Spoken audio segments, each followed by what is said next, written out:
Okay, you're good. Awesome. You're good. We're ready? Yeah.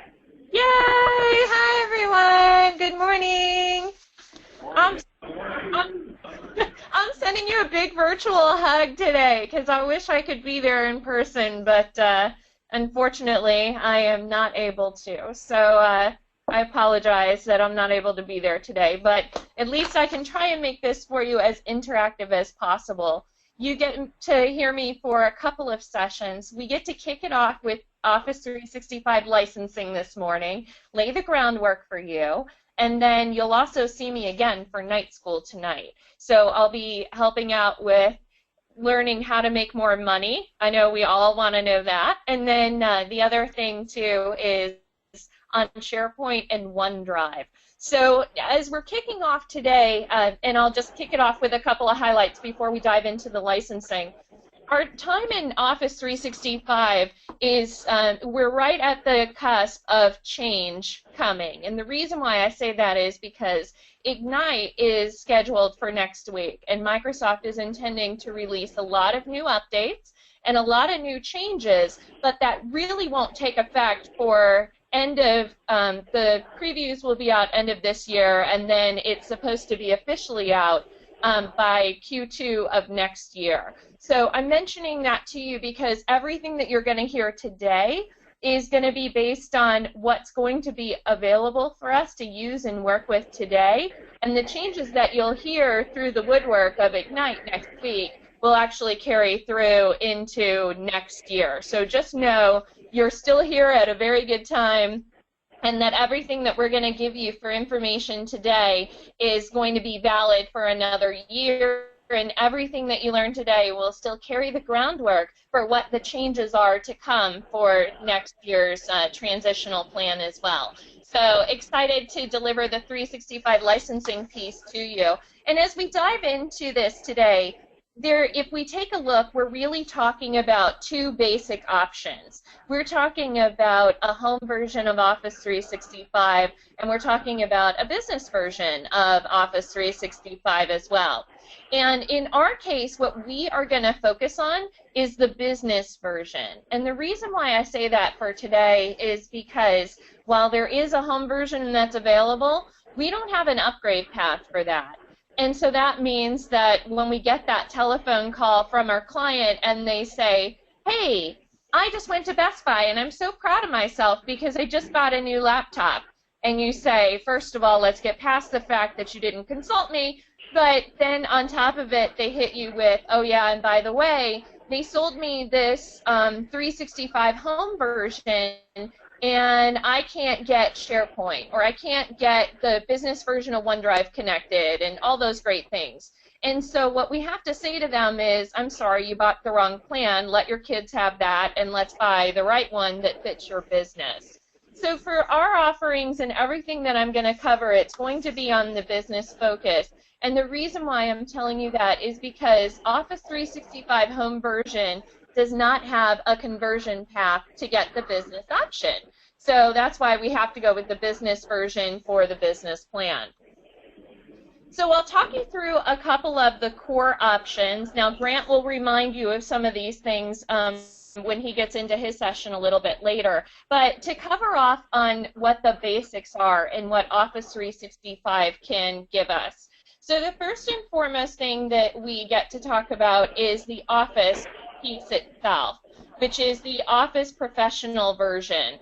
And a lot of us, whenever we hear that Office 365 comes with the professional version, we turn our ears and we move away. And it's because the majority of our customer users really don't use a standard version. They tend to use, they don't use the professional version, they use the standard version. And they use it with Word, Excel, and PowerPoint. And no one really has a need so much for Microsoft Access and Microsoft Publisher. So the reason why I'm mentioning Office as a core option is not because it's just part of Office 365. It's also because from our personal point of view in a sales perspective, Office 365 can be a help. And here's the reasons why. When we start thinking about how customers work in their day, they work in it not just at their desk. but they might work at it at home. And we probably throughout the years have heard about something called software assurance, but that software assurance only allows a home use of one copy, and it has to be put on either a Mac or a PC. So that person has to make a choice on which device they're going to use it on.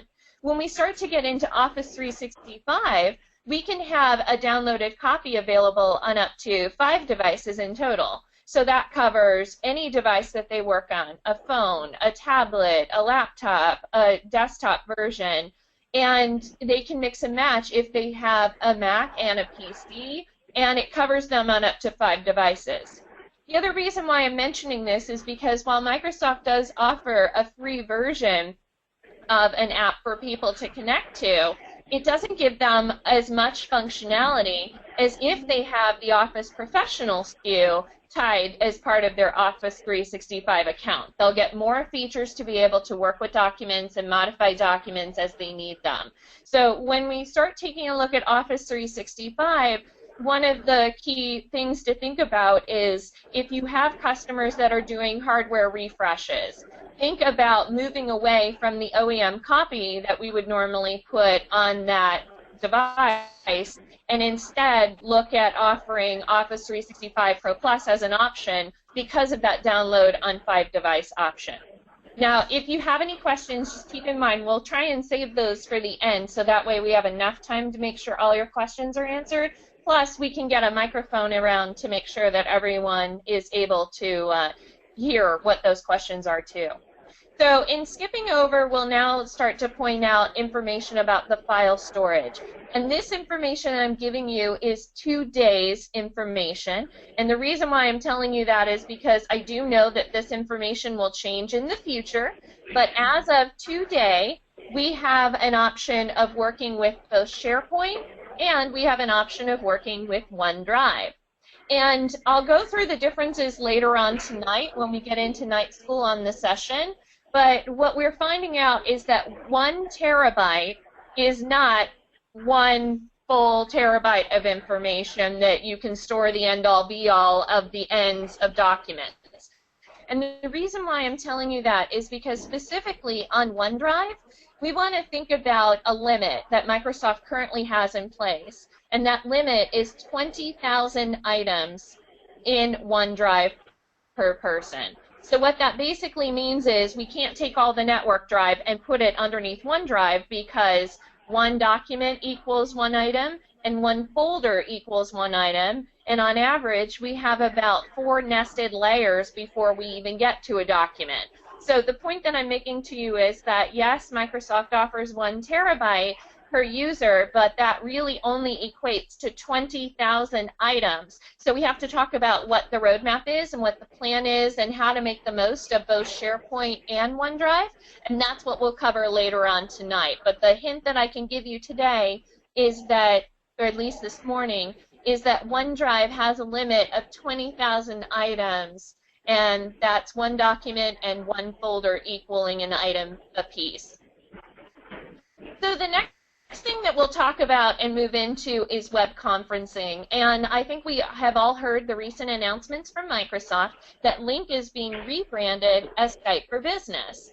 And that process of transition is still in place right now, and that's why this slide still has the word Lync in it, because not everyone has transitioned over into Skype for Business yet. And just so that you know, Microsoft gives no warnings on the tenant when that happens. They're trying to make the messaging as low-key as possible, but I can tell you that all of the tenants that are currently out there for customers should be upgraded by the end of May. But what it does allow us from an understanding of a licensing perspective is to have up to 250 people on a conference at one time. Now that's 2 days. Eventually, by the end of this year into early next year, it will allow us to have thousands of people with Lync.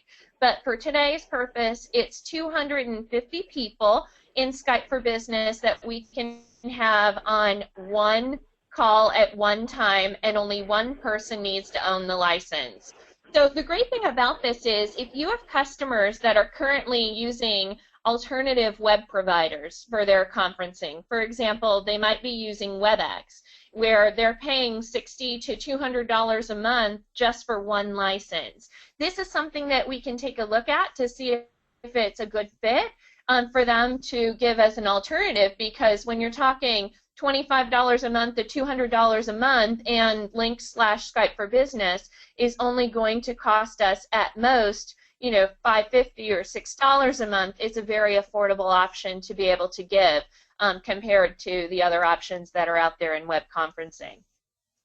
Now, the next piece that we'll cover is email as part of Office 365 and what it can give us. And I think we all are very aware that Microsoft does offer Exchange in the cloud. And usually for us as an IT provider, when we take a look at adoption of Office 365, that's usually the first place that we're going to go. We're going to say, okay, let me just take these users and migrate them to Exchange because I know Exchange from a server side, and the majority of the items are available to us in the 365 tenant for managing Exchange as well. And it does currently come with a 50 gigabyte limit. It also comes with a lot of extra things if you do have the right plan. So one of the popular things to consider with this is, do your customers need DLP? In other words, do they need transport rules that cover off on security for credit card information being sent, or a global email signature that goes out, things like that. All require the equivalent of information rights management, which is our transport rules that we've known on the server side, but it requires an E3 plan to do those kind of things. So when we're talking about Exchange, it's not just the mail piece itself, it's also what portion of Exchange do they need? Do they need basic mail function with shared mailboxes and things like that? Or do they need some more sophisticated stuff like e-discovery and IRM and those other options? The point is that when it comes to Office 365, we have some flexibility there and can design a solution that works for our customers based on what the reality is and their compliance agreement requirements for their industries, you know, for what they actually need. And then the last piece I have to mention, and usually when I do this, I say it with a sigh, and I do realize I'm being recorded as I say this too, but Yammer, we have to talk about Yammer. First of all, Yammer has become part of a core of all of our Office 365 plans now. And I'm not sure how many people actually take advantage of Yammer, but a good way to get up to speed on it is to take a look in Yammer for any of the Microsoft blog options. And the reason why I'm saying that is because Microsoft has started and is very well into the transition from traditional blog sites that we would go to and moving them into Yammer as a place to work with and know and become familiar with. So if you're not familiar with Yammer and its capabilities, that's a good way to get familiar with it so that you can help your customers. But at a very high level, I would probably have Microsoft Yammer people throwing tomatoes at me and other people in the community by saying this, but we have to think of an easy way to equate what Yammer is to people. And so I personally tell everyone that Yammer is the equivalent of like a Facebook for your business. And the reason why I say that is because the people get the functionality of what Facebook can do. You can post a photo, you can post a link somewhere, like to a document, for example, or a website. People can share the information out. They can like it. They reply to it. And all of that information is available within Yammer. The other thing, too, about Yammer is that now we have the ability to configure something inside of our walls of our company and then also to make it available for external people as well. So it can start to become a replacement for a blog, all as part of the core options that are available within the 365 subscription on all of our tenant options, no matter what SKU you go with. So that includes Yammer. So it is a good thing to start to think about. The other thing, too, is that Yammer's not going away, and it's going to continue to be integrated into all of the core products, whether it's Skype for Business or SharePoint or OneDrive. You're going to start to hear a lot more about that. So while you know, some people may not personally take advantage of it, from an IT perspective, it's something that we definitely need to be aware of and talk to our customers about as an offering in case it's a good fit for their business. So in continuing on and talking about the types of licensing that we have available, there's two basic types, and there's one which is the advisor option and one which is the open. So in other words, for us as IT providers, when we're going to work with customers on licensing, these are our two core options. There's a third option that is coming into play. It's actually in the market today, and it's a term called CSP. That you're going to start to hear about a lot more over summer and into fall, but it has some very stuffy requirements to it right now, and for a lot of us that are really just getting on board with Office 365, it's going to be tough to meet all of those requirements. So for today's offering, I'm just talking specifically about the advisor and about the open, but know that you might get a call from your distributor if you do a high amount of volume with Office 365, asking you if you want to be a part of the CSP program, and they'll talk you through those requirements and get you that information. You'll hear, as I mentioned, a lot more about that particular program later on this year.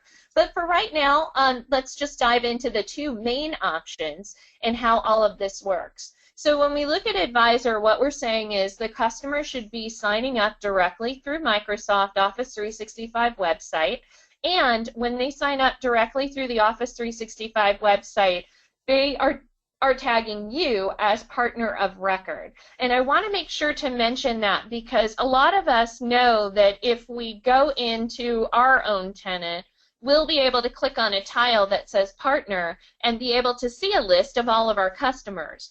But when you go to that area and you see the list of all of your customers, that's technically called delegated rights. That doesn't guarantee that you are the partner of record for that customer. So I'm mentioning that to you because there are two separate things, and I'll talk more about it tonight at Night School in our Making Money session. But the point to this is that if you want to get credit for the sale, you can do it through Advisor, and you just want to make sure that your MPN ID is attached to that particular customer. Now, the other thing that we have here is Open, and Open says I can work with a distributor, and I know D&H is a sponsor of the tour, but then there are three others that you should know, and it's Tech Data, Synex, and Ingram Micro, and we probably have relationships with more than one. But when we're talking about open licensing, what we're saying is we're picking up the phone and we're calling over to our distributor, and we're actually pre-buying for our customer. Now, when we talk about open, this is a one true way that we can in some way, shape, or form get credit for the sale and be able to also pre-buy on behalf of our customers to provide a true white label experience. That other option of CSP will come into play later on down the road this year, but when we're talking about how we can work directly with Microsoft today and get credit for the sale, Open can be a part of that. And I won't go into the long story of how all of that's trued up, but what I will say is you can buy on Open from the distributor, but then you can also get a rebate from Microsoft. And I want to make sure to mention that there's an incentives website, and it gives all of the different incentives on ways that we can get money back. And what I'll say to you is, depending on the time of year and the incentives that are going on, Open can actually give you more money back as a partner than the advisor piece. So again, we'll talk more about this tonight in the Making Money session, but I want to point out to you, Open is an option for white labeling. If you're using your credit card information right now to sign up your customers, that's a no-no from the MPN contract. So I don't ever personally want to know that that's happening, but you know, just know that the only true way to white label would be to go to Open and then you know, eventually to move into that CSP model later on. Now, to continue on, we'll go through the differences in these, and again, feel free to write down your questions. I want to make sure that we have time for all of those toward the end of our session. So when we talk about the differences between the advisor model and between the Open model, a couple of things come into play. So with the subscription model, otherwise known as advisor, it is an annual contract for a specific amount each month that's predictable, and they pay on a monthly basis as a customer. And then you would build in your services separately and bill them separately for that piece. When it comes to open, you are fronting the money all up front, or you're getting your customers to pay all up front for that license, much like what we do today with traditional office licensing, known as perpetual license, where we would be able to pay all of that money up front and have the customer pay it up front. The other thing, too, with open is that we can pre-buy multiple years. So just know where, a subscription, you can only buy for a year at a time, and it's paid on a monthly basis, or you can pay annually depending on the plan. In open, you pay it all up front for the year, but you can actually pre-buy more than 1 year as you need to as well. So just know you can pre-buy up to 3 years on that item. The other thing, too, is that with the subscription, while they're paying directly to Microsoft, you're getting a rebate paid quarterly out to you. And in the case of Open, you are buying through the distributor and then submitting for the rebate incentive through the Microsoft's website. Now, as we continue on, we have to talk about why a distributor is so special for just a moment. And a lot of us in the room may have a customer buying their licensing direct through companies like CDW and others that they may already have existing relationships with. So one thing to keep in mind is that you may actually have the ability to save your customer money just by taking a look at open licensing direct through your distributor versus theirs. And then the other reason why is because you could actually qualify for special pricing. So to give you an idea, IAMCP, who you'll hear about from Rudy Rodriguez a little bit later today, and IAMCP does have a booth there today too, but they have a national contract with Tech Data that can actually give us a savings of anywhere from 10 to 15% on licensing, hardware, things like that. That could actually help pay, or give a good rebate off in price, for a win-back or a compete option, or if you just decide that you want to pocket that extra piece, that's another option too. But the point is, regardless of your distributor and who you go with, you may have special pricing that may be over and above of a discount that your customer may be able to get direct. Plus, you get credit for the sale in that respect too. So I want to make sure that you know, going through a distributor is always a wonderful thing. And the other gift that these distributors give you is that if you have questions on licensing or you need to make sure that you're doing the right thing, they have pre-sale support that's completely dedicated and paid for by Microsoft to make sure that they can help you. So you can always pick up the phone with any distributor. They don't have a guarantee in that you have to buy anything from them. But the point is you can actually call them up and ask for Microsoft pre-sale support or technical support, and they can walk you through those kind of questions as an added gift as well. So just know those resources on the distributor side are completely available to you and all a gift just for being aligned with them as a distributor. Now there's one other option that I have to mention to you, and that's known as an EA or Enterprise Agreement. And when it comes to Office 365, what we basically are saying is, yes, there's an open option, and yes, there's an advisor option, but sometimes we have a lot of users within a company. And typically what happens is we take a look at around 200 users and above. And if it is in that 200 users and above, that's when you want to start to take a look at an enterprise agreement, because from a customer perspective, it may be a lot cheaper for them to go with an enterprise agreement and use it for Office 365 and then add on other things at that time. Now, it is considered a 3-year term. They do get a good discount. And the other thing, too, is that there are 2 components that you can tie in on from a partner perspective. One is that you can tie in for the deployment partner, and you can also tie in as a referral partner, too. And that can give you a rebate on that piece as well. So just know that if you happen to be selling primarily in the small business space and you think 200 users is still considered small business, Microsoft and the licensing people may think of it a little bit different and may be able to come up with something that is very very affordable for your customers and be able to pay back on a monthly basis depending on the financing that they end up with. So really good thing to take a look at. And there are different licensing groups that are out there. One that comes top of mind is Bill Hull with U.S. Licensing Group to take a look at. And there are plenty others that can do it as well. So when we take a look at what the partner opportunity is, what we're really saying is that you can manage the account, you can manage it on behalf of the customer because you're not only partner of record, but you're also getting that delegate rights on the subscription side when the customer pays direct to Microsoft.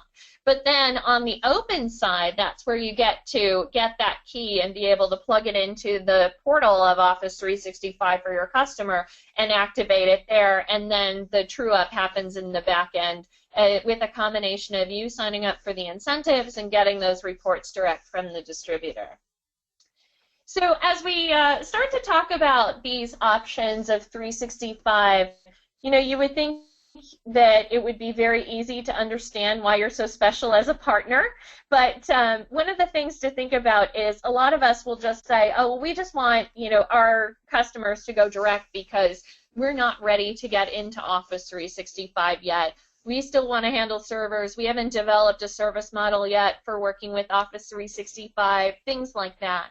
What I'll say to you is that you aligning as the partner of record and tied to that partner becomes extremely important throughout the process. And the reason why I'm telling you that is because even though you may not have a service contract in place or part of your business devoted yet towards selling a cloud solution like Office 365, you still want your customers tied. And the reason why I'm saying that is because you don't want other partners to arbitrarily start calling your customers because they got it on a list because a partner wasn't identified. And that actually does happen because Microsoft loves to cross-sell and promote wherever they can. And if no partner is tied, they think it's open game. So you want to make sure that that kind of stuff is taken care of.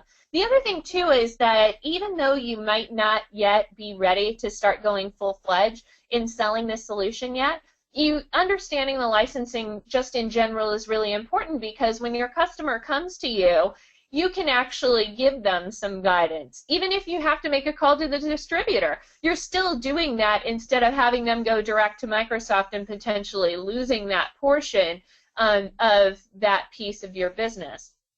And then the other thing, too, is that you can actually assist with the deployments. You're going to hear from Tim Dennis today from Skykick, and he's going to be talking about how you can actually migrate your customers so seamless and easily. And I'll tell you my personal story with them later on today when we talk about making money and how I've been able to grow it and become a cloud champ personally. But what I'll also tell you is if I can do it, you can do it too. And, you know, assisting with deployment and using it to migrate onto Office 365, it's a great opportunity for you to be able to take advantage of and be special. And then the other piece that I'll mention is that you can actually make sure that it's implemented the right way the first time. And the reason why I say that is because a lot of times we might have very certain contracts that are specific with our customers. So, for example, we may only outsource the help desk tickets that come through for a customer because they have in-house IT. So we're basically augmenting for those kind of scenarios.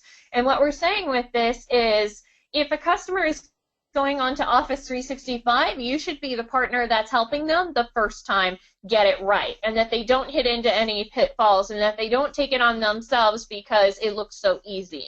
I mean, personally, our firm is the cleanup crew for a lot of different things that go on, so there's no reason why you can't be that cleanup crew too, and proactively get in there wherever you possibly can. So, you know, even though it might be a thing to think about in the future as far as making it a full piece of your business, you can start out with these little things and still seem like an expert right away.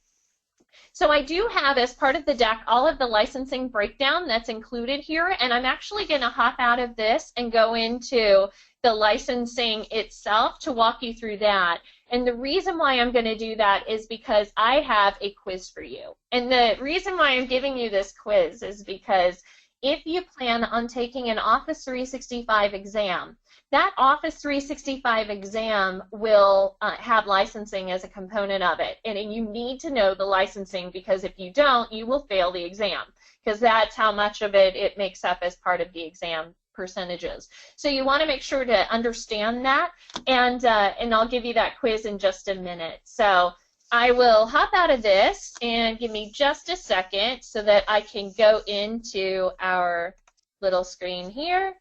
So I'm just going to open this and activate it just a little bit larger so that you can see it a little bit better. And again, just to be reminded, all of this information is available to you in the deck. So this comes from the Office 365 website right now. And the reason why I specifically like this option is because we get to see a combination of our business features on the left for the small business plans, and then we also get to see the items on the right that are for the enterprise plans. And if you haven't taken a look at the different plans over the past 6 months, you definitely want to take a look at it again, which is why we're going through it at a high level now, because I want to make sure that you understand what the options and the changes are. So for example, in the past, when Office 365 first came out, we had a P plan and an E plan, and then Microsoft came out with an M SKU to try and make us as partners happy by giving us something direct through a distributor, and that didn't make too many people happy anyway. So now what we have is an option of small business plans plus enterprise plans that can be mixed and matched depending on what the needs are. And the reason why I'm saying that is because if I scroll down for a moment, you're going to see the user maximums for the small business plans are now up to 300 apiece. So before it was anywhere between 25 and 75, and now we're up to 300, so that piece is good news on the small business side. On the enterprise side, it's unlimited, so even though it might be over 200 seats, you can still do it as a straight-up advisor model, or an open model. Really doesn't like more than 300, I have to tell you, but that's why you're seeing the 300 capped here. But even on open for enterprise, they don't really want you to buy more than 300, because at that point they really need to look at it as an EA from a small business perspective.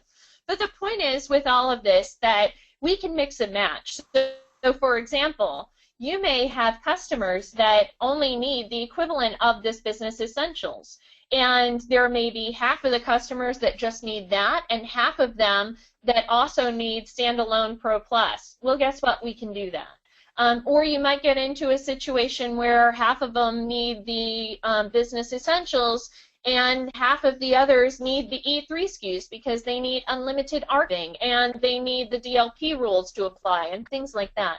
So just know that you can mix and match based on what you need. Also note that the prices are a little bit different as well. So this $5 a month, if they pay upfront annually, is actually $5 a month. If they need to pay month by month, it's actually up a hint to $6 a month, which is why they put in here annual contract. So just keep that in mind, that there are little tiny things that you should know, but generally speaking, it ranges from a minimum of $5 a month to $20 a month. And the other thing that I'll mention to you is that as we take a look at these middle SKUs, where it says Office 365 Business and it says Office 365 Pro Plus, those items are going to be the equivalent of Word, Excel, PowerPoint, Access, and Publisher. And InfoPath, by the way, is also included in case people need all of that as part of their subscriptions, and it allows the full functionality of features capable within all of the tablet devices as well. So just keep those things in mind when you see the Pro Plus on this side and the 365 Business on that side. The reason why they have 2 SKUs, one in each of these columns, is because if you have a smaller group of people, they want to make it more affordable. If you need a larger set of enterprise SKUs, they give you that option as well.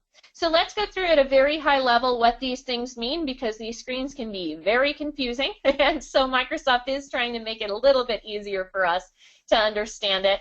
But as we scroll down, you're going to see how all this plays out. So if you need a full version of Office, you're going to see that the $8 SKU is going to work. You're going to see the $12.50 SKU is going to work with the premium. You're going to see that if they were to buy standalone Office Pro Plus, that's an option. And then, of course, if they want to pay for everything for E3, they pay for that too. Then as we take a look on what else is included with that, notice how it says Office on tablets and iPhones, online versions of Word, Excel, PowerPoint. That's what's known as the web apps, meaning that if they store a document in something like OneDrive or SharePoint and they want the ability to modify it while they're working in the cloud so that they don't have to worry about having a full version on that device, that's an option for them with this online version. Then we get into file storage. The file storage is the OneDrive piece here. And notice how all of the plans have it included. The other thing that you'll see it here is that we get the business class email, and that's the exchange piece that we're talking about, and you can see which plans are going to be included. The next piece that you're going to see has been rebranded for Skype for Business, but just keep in mind if it's a brand new customer, they will get Skype for Business. If it's an existing customer, they may have to wait until the end of May for that to kick over, because the only way that we can force it is through the click-to-run option that has to be installed through group policy and force it out that way. So just keep in mind that when we are taking a look at this, that we do get both instant message, document share, full HD video conferencing, things of that nature, and it's 1080 on that HD conferencing, up to 250 people at one time. Whenever you see something that says intranet site, that means SharePoint. So just keep that in mind. Corporate social network equals Yammer, and then you'll see personalized search and discovery. That's something new, and it's called Office Graph. We won't get into that too much, but basically what it does is allows us to be able to, as a user, be able to surface things very quickly. And it's all done in the behind-the-scenes way through Azure, and it uses algorithms known as machine learning techniques that are developed and surface the latest and greatest. So if you're searching for something, it'll give you a very quick answer in a picturesque kind of way. Very, very cool thing if you're not familiar with it to start taking a look at. And then you'll also see the corporate video portal. Again, that's just one silo for all of those corporate training videos that people want, you know, the CEO speaking that people should watch on demand, all those kind of things. It becomes a siloed collection for that that's limited just to the eSKUs of 1 and E3. And then we'll also see that the enterprise management of apps is also included. So for example, if you have customers that need group policy, shared computer activation, those kind of things, it's only going to be available with the enterprise SKUs on that, as well as the BI options. So self-service BI is a separate thing that we have as a customer to pay for. But to activate that just as a base to begin with, you have to have one of these SKUs on the right of a standalone Pro Plus or an E3 SKU just to even begin to think about paying that extra $25+ a month for that. If you need legal hold, IRM, data loss prevention, all of that is only in E3, and that e-discovery piece is only in E3 as well. So that's a very high level of what those are. Again, you can take a closer look at it later on when you download the deck and take a look at this licensing breakdown. But as I go back into our presentation here, I'm going to go into our nonprofit, and then I'll give you your exam, and then we'll take our questions. So nonprofits, for those of us that are not familiar, get a donation price of an E1 SKU for free. So E1 is going to give us all the basics. The email, it's going to give us basically everything but the Office Pro Plus. And it's free for them. And so what it means is that they get a donation pricing, and they go out to the Office website, and the link is right here for their nonprofits. They have to sign up as a trial, and then they're verified once they enter their 501c status information. then they get verified within the first 2 weeks, even though it's a 30-day trial, and then you can assign yourself as partner of record after that. But it goes through the advisor model. You as a partner get credit for the seats, but you don't get credit on revenue because free equals no revenue for you. There's extra options in there that allow you to get money back, you know, as a rebate partner if they buy the step up for E3 and stuff. But the point is with this that E1 is available for option for free. And that's renewed on an annual basis, and it's a great way to be able to take advantage of it. And it's currently, I think, up to 1,000 licenses that they can take advantage of. So to talk about the scenarios, when I was initially putting these things together, I thought I was using fake companies, and I found out very quickly that I was wrong. So Rockstar, I know, is an energy drink, but for our purposes today, all of the companies that we're talking about are fake. So with Rockstar, the whole idea of this, as I give you these scenarios, and again, these are things that you're going to want to go back and look at after because they get very complicated and very time-consuming from, you know, a perspective of understanding. So I want to just kind of test your knowledge internally for a moment for you to think about what these things would be. And these are the types of questions that you would actually see on an Office 365 exam. So what I want to mention before we start these 3 questions is that you want to make sure to only focus on the information that you're seeing on the screen.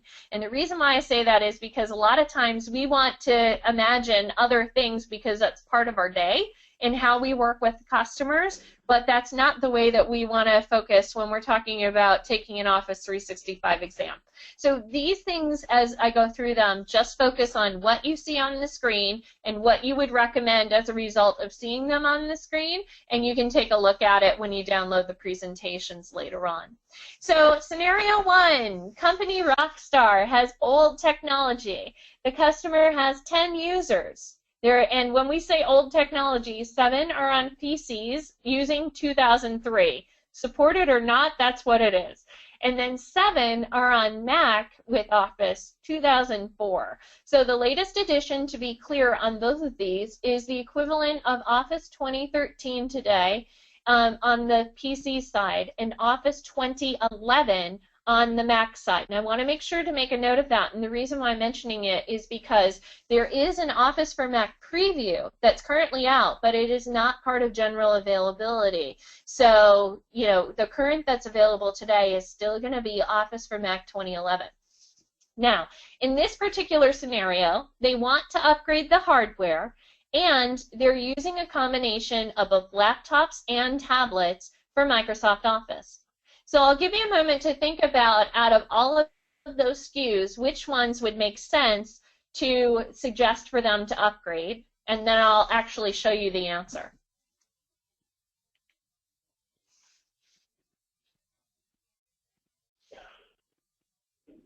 All right, so the answer is they could buy 10 users of either standalone Office Pro Plus, which was the $12.50 middle one on the right-hand side that we walked through, or they could buy Office 365 Business, which is the $8-ish SKU in the middle of the screen on that. Okay? So, scenario number 2 is a little bit more difficult to get through. And just imagine if you were going to a new customer and you were, you know, getting all of this deluge of information. That's basically what this question is giving you. So I know it's probably pretty small on the screen, so I'll talk you through it. I'll give you a second to think about it, and then I'll show you the answer, and this is the one you're probably going to want to look at later on. So in this particular scenario, fake company Contoso, which, by the way, Microsoft actually owns the trademark rights for, is looking for Office 365. And they have 100 users, 10 are Mac, but 3 of them are actually shared computers with receptionists. They have a combination of all different versions of Office. They have Office 2010 for PCs, they have Office for Mac 2011, but only 25 out of those 100 users are planning to get a hardware refresh as they go live with 365. And the 3 shared PCs and Macs won't be a part of that. 25 of them are multiple devices, including tablets. There's no IRM or archiving that's needed, and they use Exchange and use network drives, but they're looking at an intranet and web conferencing. So I'll give you a second to think about how you would license that, and then we'll go through the answers.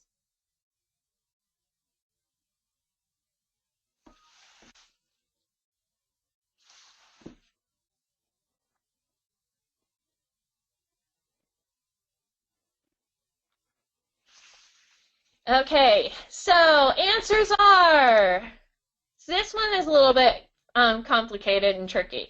So the first thing that we should know is that in this version of Office 365/Exchange 2013, you have the ability to do a standalone shared mailbox. And that, because of that, now we can take a look at those 100 users. We can subtract the 3 because SharePoint Mailbox doesn't require a license. So in total, we're only dealing with 97. Then we can take those 25 users that are planning a hardware refresh and give them E3 or the Small Business Premium, depending on what works best. We can buy 69 E1 or Office 365 Business Essentials, but because we still have to deal with the 3 receptionist computers, we would probably want to get them 3 Office Pro Plus or Office 365 Business SKU options. So that one's a hint more tricky, and you can take a look at that one later on when you download the deck. So the last one I save for the best because it tends to be the easiest one.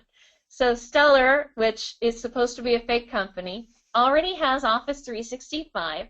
They have 20 users, and they're all on the Business Essentials. That's the $5 plan that we saw, and they need unlimited archiving and IRM.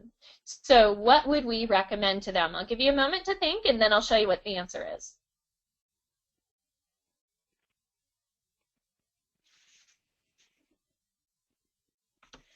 So the answer is that you could change the plan to E3 for all users because they need unlimited archiving and IRM, and both of those are included as part of the E3 SKU.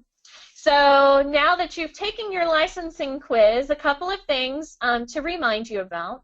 This that I'm showing you right now actually came from the general manager within Microsoft for the East region. Her name's Nancy Williams. And what she was trying to do was to say, how can we make this less confusing for partners to start to talk to their customers about? These slides, and any of them really, you can take and show to your customers or anyone. There's nothing proprietary that I have in this deck for you.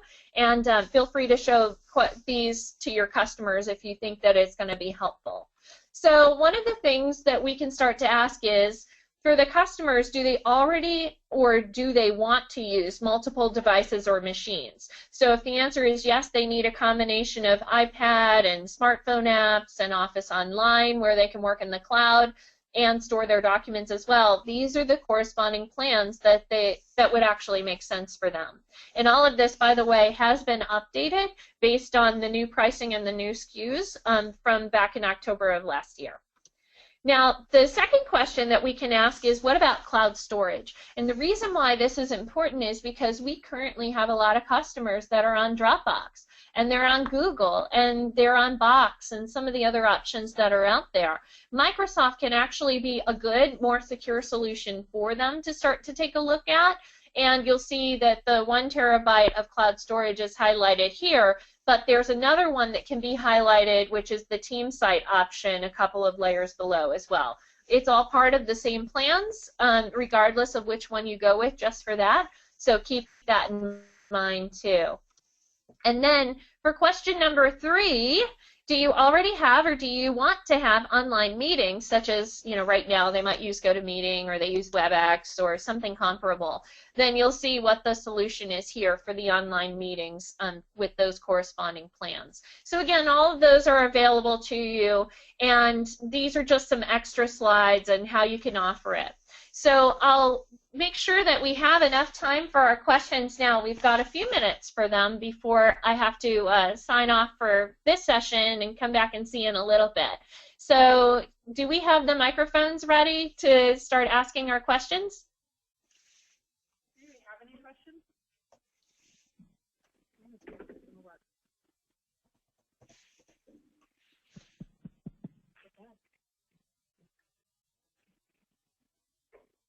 quick one. Did I see Active Directory was included in all the plans now?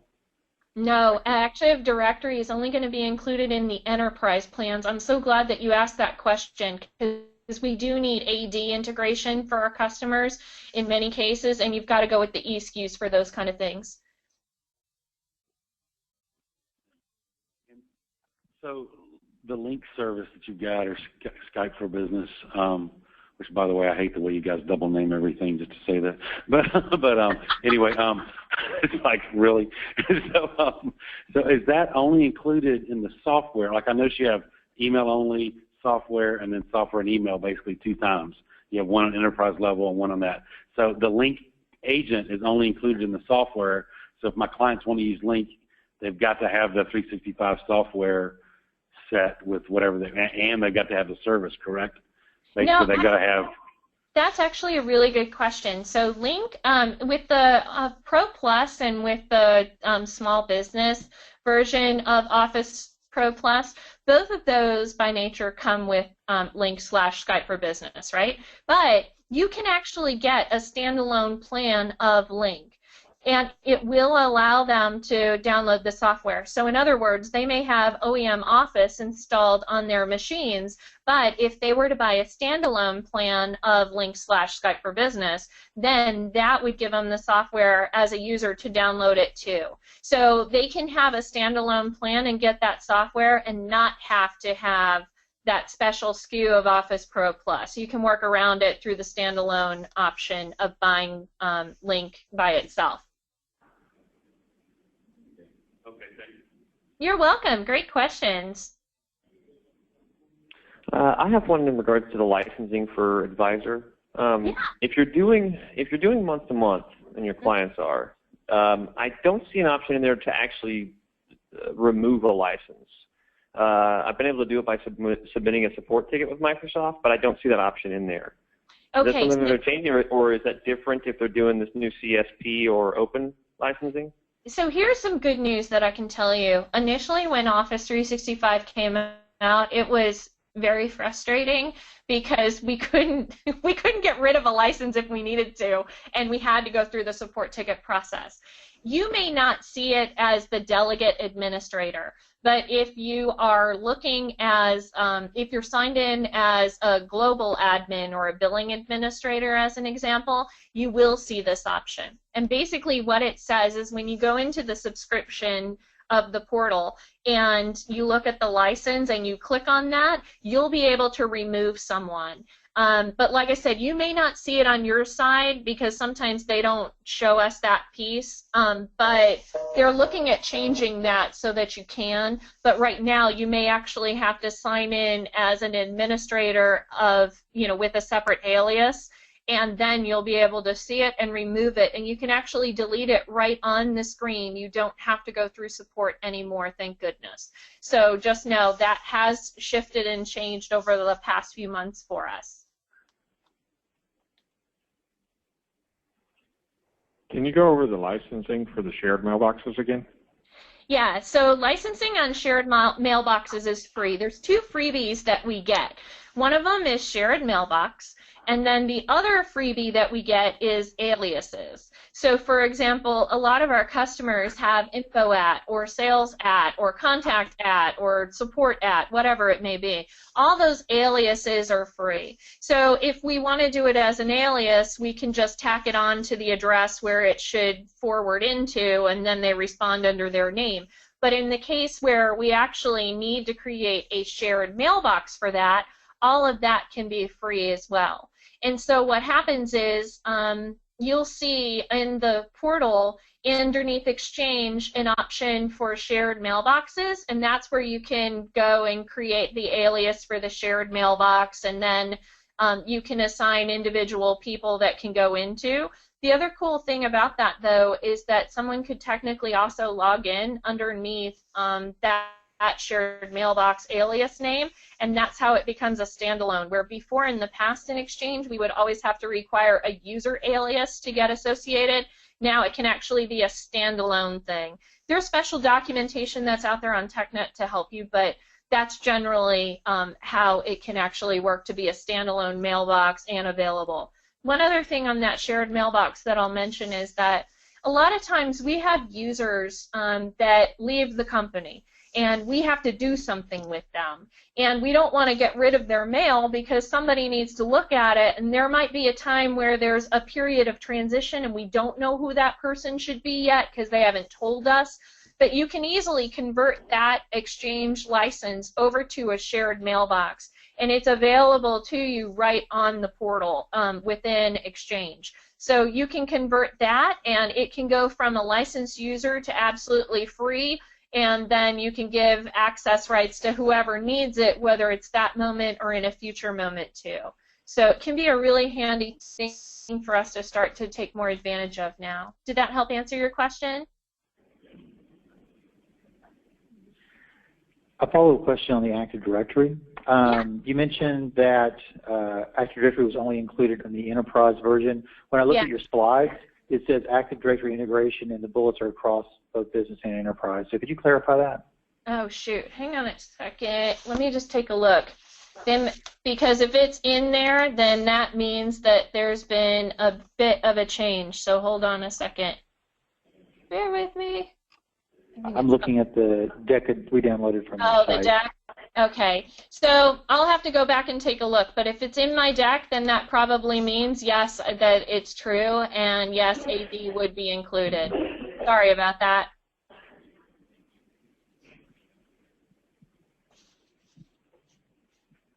Any other questions?